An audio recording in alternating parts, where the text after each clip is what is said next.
car's coming. Let's see if it kicks up its dust on me. Look, it's coming fast. Sometimes they slow down. Usually they don't. It looks like this one's gonna slow down. When you have your phone up and they think you're filming you, they're more likely to slow down. Or if you have your dog in this with you, they slow down. But if it's just you by yourself, often I just get sprayed all over. Hey, thanks. Okay, so in this YouTube video, I am going to share with you why I'm starting a new YouTube channel and why, after doing a lot of research, I'm convinced this YouTube channel is going to be a huge failure. So a little bit of backstory. My name's Tyler. I'm the creator of this channel, Creator Side Income, and I created this channel because I started making money on the side. I'm a normal guy. I'm a teacher, and I tripled my income by doing these little side jobs, and I figured if I can do it, anyone else can do it too, so I should share what I've been doing. Now, what I often don't share are the failures. I've had a few things that have really popped off and have done really well for me financially, but I haven't shared all my failures, and that's a failure on my part. And so I want to share some of those things today, and then I want to announce a new project that I'm working on that's going to take a lot of time, and it's almost guaranteed to fail. Now, if you're watching this channel, you know that I have some failures, because all you have to do is scroll over to see how many subscribers there are on this channel, and I think as of today it's 366, and I've done most of the things that the gurus tell you that you need to do to have success on YouTube. So on quite a few of my videos, I've worked really hard on the title, I've worked really hard on the thumbnail, I've tried to have an engaging hook on those first 30 seconds, and I've tried to present content that's useful, that's going to help people, and that there's a market for. Yet despite all that, I still only have 365 videos. I'm not even close to being monetized. And you know, the guru of all gurus says, if you want to have success on this platform, just make 100 videos and you're going to learn and grow along the way, and you're going to be in a position to have success. Well, Mr. B said that, and he's had a lot of success. I'm pretty sure I've now posted 100 videos. I'm really close to that. So I'm somewhere between 90 and 110, and it didn't work. Now, I actually know a big part of the reason why it didn't work, and that's consistency.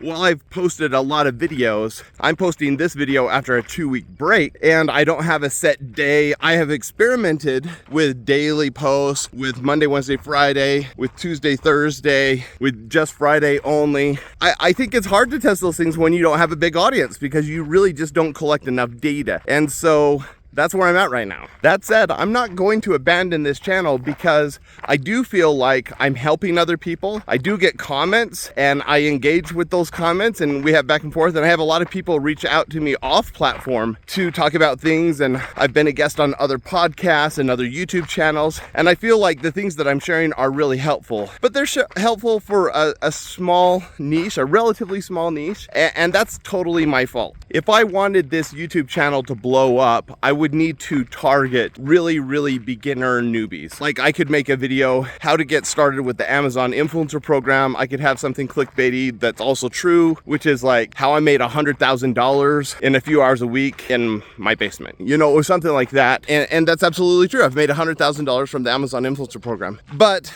most of my videos are, I look at myself as the avatar. So I'm looking at people who are already starting to do side hustles, that want to level up, that want to dig into the analytics and understand what's working and what's not working. And part of that is because of my consumption habits.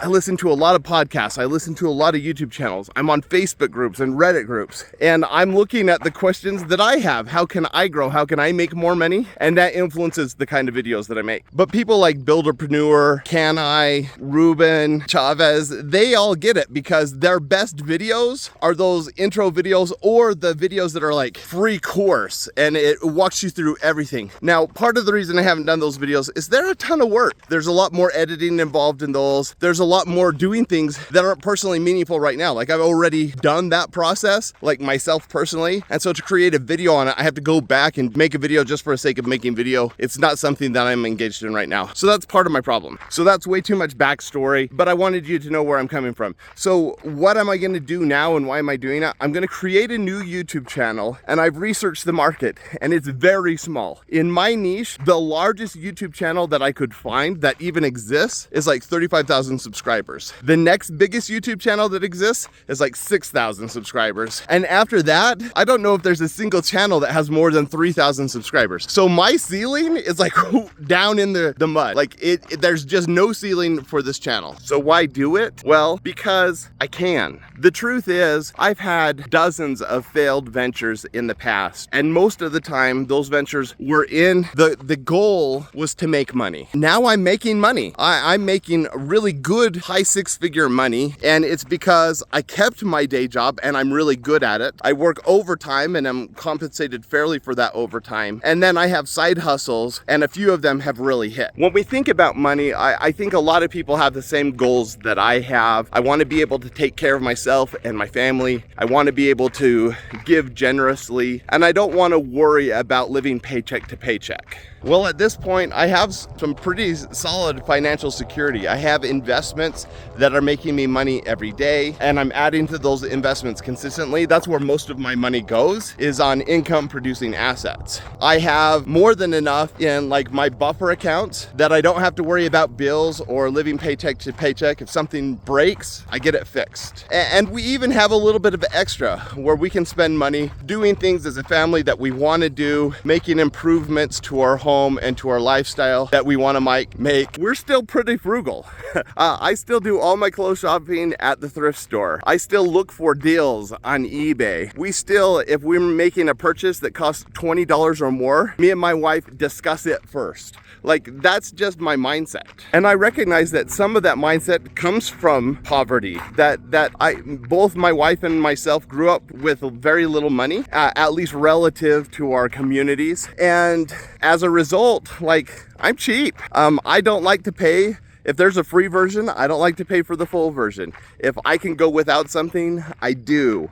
I don't have a team. I don't outsource things. I don't, even stuff like this YouTube channel, I don't ever want to have an email list. I don't ever want to have a paid membership. I don't ever want to offer a paid course, because the way I got to where I am was by bypassing all those things, learning as much as possible and doing it myself. And I know there's some issues with that kind of a mindset, but I also know that as a result, I've developed a lot of skills. And if something went wrong in the world, I feel like I could adapt and change and do really well. And so I think it served me well, and I'm really comfortable with that part of my life. I'm also at a time in my life where the time I spend with people is way more important than adding to my financial security, being even really great at my job, etc. Like, I need to prioritize relationships at this stage in the game. So let me tell you about this new project. I am really excited about it. My oldest child, I have 4 kids, and they're wonderful. And we've always prioritized family time. In fact, the reason you haven't had a video in the last 2 weeks is because we took a trip to Machu Picchu,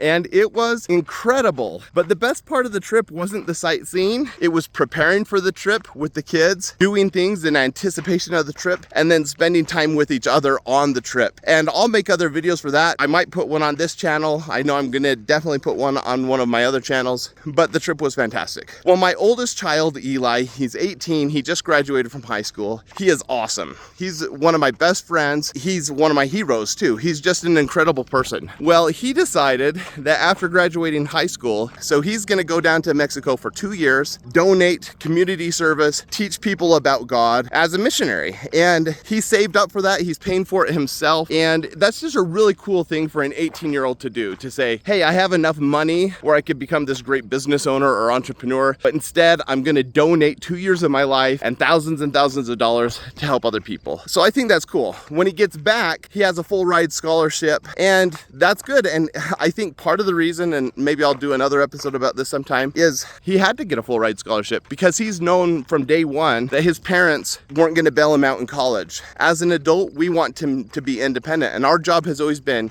to create independent children. And part of that means taking responsibility for things that they can. And we've kind of worked that up in stages, but he's now in a position where he can pay his own bills, where he can think about insurance, where he can pay taxes. And so we have prepared him for that. He's made a lot of money over the last 5 years, and he's responsible. And so when he goes to college, he's paying for it. So he was motivated to apply for a lot of scholarships, to look at a lot of different schools, and to check his options, and then to have enough savings that, like Like right now, his goal is to buy his own townhome, so his roommates have to pay him rent each month. And then he doesn't have to necessarily have a job while he's there. His job will be living in his apartment and managing it. That's my son. He's awesome. You can probably tell. My son, this is his last summer here, and I want to spend as much time with him over the summer as I can. Now, I do have some constraints. I am teaching summer school this summer, so I have time commitments there. Here comes another car. Do you think they're gonna picking up a lot of dust? This is always crazy to see what happens. They did slow down. I need to pull out this phone more often when I'm running, because when I'm running and the phone's in my pocket and I'm listening to a podcast, so often people don't slow down. But since I've been recording today with my phone out, like it probably looks like I'm filming them right now. They totally slow down. So that's cool.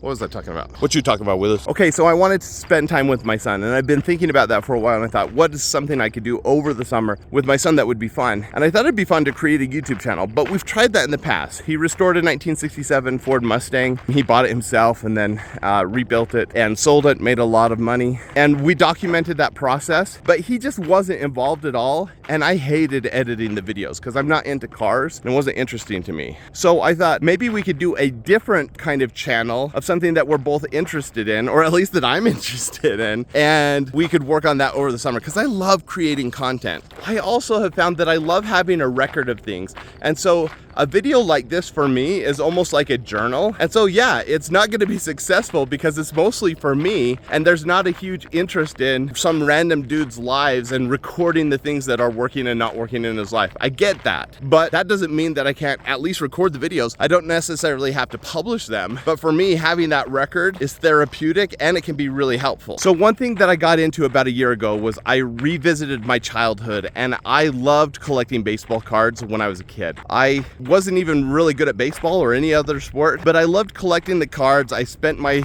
paper route money on it. I'd go to the 7-Eleven, I'd grab a pack for 35 or 40 cents, get my stick and chew it while I'm ripping into my pack, and then I would look at the statistics. And we don't have any Major League Baseball team near me, and so I just picked a team somewhat at random, and I became a fan. And I would try to collect players from that team, and I would look at their statistics, and I would follow them from year to year. And I only did that for a short period of time, but I loved it. It was really, really fun.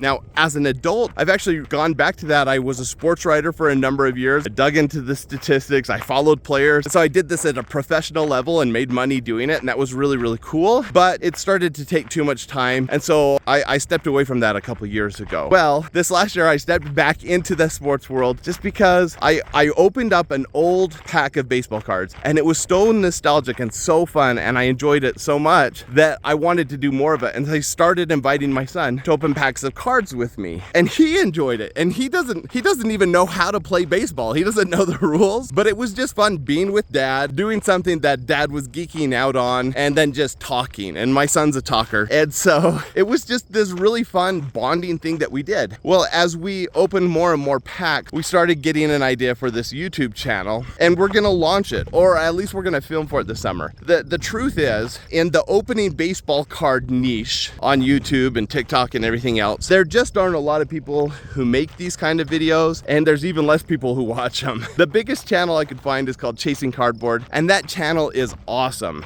It's television style. They have a lot of B-roll and a high production quality, music and a trailer. They've got it all. And the host, Ty, he's just a great storyteller. And as I actually finished, I've now watched every single episode. I finished the last one yesterday, and it really inspired me. I've always wanted to kind of have my own TV show, not because I want to have a TV show, but actually because I have an idea for a movie that I want to be involved in the future. I'm working on writing the book right now, and I want to kind of understand that whole process better. And so I thought creating a television show would help me develop the chops to eventually make this movie. So here's how the channel is going to work. Again, there are very few people in this niche, and so I had to think, how can I add value? So I'm thinking about my audience here. I'm also thinking about how could this be enjoyable for me and my son, be something that helps be a bonding agent for us, but doesn't grow old. And together we came up with this idea of playing baseball cards, where we take a box of junk wax, that's baseball cards made from the mid 80s to the mid 90s, and we open every single pack in the box. Now, that might not sound real exciting to you. Like, I've never done anything like that. I've probably never opened more than 3 packs at a time, but I've always wanted to. And the cool thing about Junk Wax is these boxes are cheap. You can get an old box of baseball cards for $30 or $40. As we started thinking about how it would be fun to just open a whole box on camera, we started thinking about what that might look like and how we could help other people. Well, one is we can educate people about the Junk Wax era. There's no value in those baseball cards, yet a lot of people find them in their basement. This car's not gonna slow down for me, so oh well. You win some, you lose some, right? So a lot of people don't understand that their baseball cards are worthless. They had so much fun finding them as a kid, and during that time, there were all these stories of moms who threw away their kids' comic books and they were worth millions. And so people started holding on to them for decades, and they're worthless. They're not valuable, they never will be. They just produced too many cards during that era. And so we want to talk about that era. Now I don't have a basis for this, but I also believe that that was like the greatest era of baseball, where there were tons of Hall of Famers, great players from the mid 80s to the mid 90s, and then we get into steroids and other things, and baseball kind of has, in my opinion, declined since then. But that was, for me as a child, the golden era of baseball, and I want to talk about that and geek out with my son and educate him about it, but by extension we'll educate others about the Junk Wax era. So that would be really, really cool. So we're going to be educating people, we're going to be having fun together, but then we thought, what's a novel way to do this that's different from the way that other people do it? And the way that a lot of people open cards is they simply do these phaseless videos where they show you the cards, talk about them a little bit as they open them out. We thought, why don't we make a game out of it similar to baseball? There's 36 packs in a box of baseball cards. If you divide that by 2, there's 18. There's 9 innings and a baseball game. And so with 18 packs, that's 1 pack per person, per player, per inning. And so we thought, why don't we play it like baseball, where we open the pack and you get a hit? That means it's a good card, a valuable card. If you get a hit in your pack, that's like a hit in a baseball game, and then you move that card to first base or second base, depending on how valuable the hit was. Maybe you hit a home run. If they're just common base cards, we're not gonna count balls and strikes. We talked about that. Holy cow, there's tons of cards out here today. But we just thought at the end of the pack, that's the end of the inning, or your side of the inning, and you either scored in that inning or you didn't. And we would keep track just like a normal baseball game. And then at the end of the game, one of the players opening 9 packs of baseball cards wins, and you win by having a higher score. And we would have something to do with extra innings or tiebreakers. We wanted to introduce some sort of luck or an ability to steal bases by rolling a dice or something. And so we've been talking about the rules to this game, and we thought it would be really fun to do that. And while we play the game in real time, video camera, on multiple angles, horizontal, vertical. But then in the post-production, we take the value of those cards. So we have chase cards, we have hit, and we say, hey, this is what that card was worth in 1987, this is what it's worth today, and we can put those on the video and kind of show the value of cards. So that's going to help us again with the education, showing that most of these cards are totally worthless, but even the best cards in the series, maybe we find a Ken Griffey Jr. rookie card and it's worth like $6, right? That's not worth what we paid for it. So what we're paying for is the experience of opening these packs together as a father-son duo. I'm stoked about it, stoked enough that I made this video, and my arm's really tired because this has gone on very long. I'm curious what you think. I mean, I haven't made a lot of videos in this style before, where I'm just floating out ideas, and it's not something that I've done in the past that works. It's not something that's designed to make money. It's not likely something that you're going to try, but of course there are principles here about why we do things and how we do things. So I'm curious if this had any value for you. If so, drop it in the comments, okay? So if it has any value, drop that in the comments. I'd also love to know, are you a collector? Even if it's not baseball cards, what do you collect? If you are a baseball card collector, who do you collect? What teams, what players? Drop that in the comments as well. I'm stoked about this project. Bye.